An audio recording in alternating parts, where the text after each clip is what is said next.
அஸ்ஸலாமு அலைக்கும். ரொம்ப நாள் ஆச்சு முறுக்கு சுட்டு. அதனால் மதியம் சமையலை முடிச்சுட்டு சீக்கிரமே பார்த்திங்கன்னா முறுக்குக்கு மாவு எல்லாம் ரெடி பண்ணிடலாம் அப்படின்னு இன்றைக்கி எல்லாம் எடுத்துகிட்டு இன்றைக்கி தேங்காய்பால் முறுக்கு தான் பண்ண போகிறேன். அரிசி மாவு எடுத்திருக்கேன். வீட்லேயே பச்சரிசி ஊற வச்சு அதுக்கப்புறம் அதை காய வச்சு அதில் அரிசி மாவு எடுப்பாங்க. அது வந்து பண்ணுறதுக்கு ரொம்ப டைம் ஆகும். அதனால் அரிசி மாவு வந்து கடையில் வாங்கிட்டு வந்துட்டேன். 2 கப் அளவுக்கு அரிசி மாவு எடுத்திருக்கேன். வெள்ளை உளுந்து 1/2 கப்பு, அதுக்கப்புறம் வந்து 2 டேபிள் ஸ்பூன் அளவுக்கு பட்டரு, சீரகம், கருப்பு எள்ளு, உப்பு, காய்த்தூள், தேங்காய்பால் எடுத்திருக்கேன்.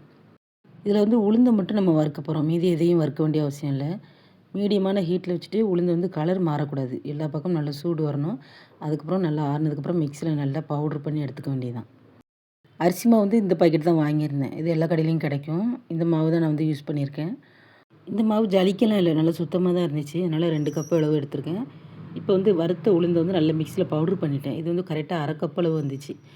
அதையும் இதோட சேர்த்துட்டு இதுக்கு தேவையான அளவுக்கு உப்பு, அடுத்ததாக கருப்பு எள்ளும் சீரகமும், இது ரெண்டுமே 1/2 டீஸ்பூன் அளவுக்கு தான் எடுத்திருக்கேன். எல்லாம் சேர்த்து நல்லா மிக்ஸ் பண்ணிவிட்டு இப்போ வந்து பட்டர் சேர்க்கணும். பட்டர் வந்து மாவில் எல்லா பக்கமும் மிக்ஸ் ஆகி வரணும். அதனால் பட்டர் சேர்த்ததுக்கப்புறமா கையால் நல்லா கலந்து விட வேண்டியதுதான். அதுக்கப்புறம் காயப்பொடி ஒரு டீஸ்பூன் அளவுக்கு காயப்பொடி சேர்த்துக்கிறேன். எல்லாம் சேர்ந்து மாவு நல்லா மிக்ஸ் ஆனதுக்கப்புறம் தான் தேங்காய்பால் ஊற்றணும்.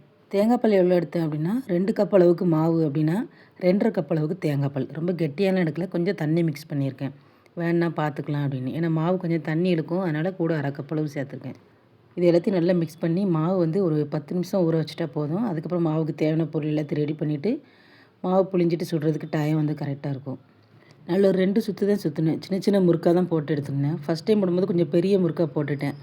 டைம் பார்த்திங்கன்னா கூட ஒரு 2 நிமிஷம் போட்டுட்டேன். அதனால் கலர் வந்து மாறிட்டு திரும்ப 2வது ட்ரிப் போடும்போது ஒயிட் கலரில் இருக்கும்போதே எடுத்துட்டேன். அதனால முறுக்கு வந்து பார்க்கறது கொஞ்சம் டார்க்காகவும் இருக்கும், ஒயிட் கலர்லேயும் இருக்கும்.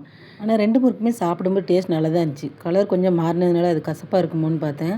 ஆனால் ஒன்றும் தெரியல, தேங்காய்பால் ஊற்றி பண்ணதுனால ரெண்டுமே பார்த்திங்கன்னா நல்லா இருந்துச்சு. டீயில் ஊற போட்டு சாப்பிட்றதுக்கும் ரொம்ப சூப்பராக இருந்துச்சு. கடைசியாக கொஞ்சோண்டு மாவு இருந்துச்சு. இது ஒரு முறுக்கு கூட வராது. அதனால் குட்டி குட்டியாக சீடை மாதிரி சுட்டு அதையும் எடுத்துட்டேன். ஸோ அன்றைக்கி முறுக்கு சுடுற வேலை பார்த்திங்கன்னா ஒரு 2 ஹவரில் முடிஞ்சிருச்சு. இனி நெக்ஸ்ட் வீடியோவில் பார்க்கலாம். அஸ்ஸலாமு அலைக்கும்.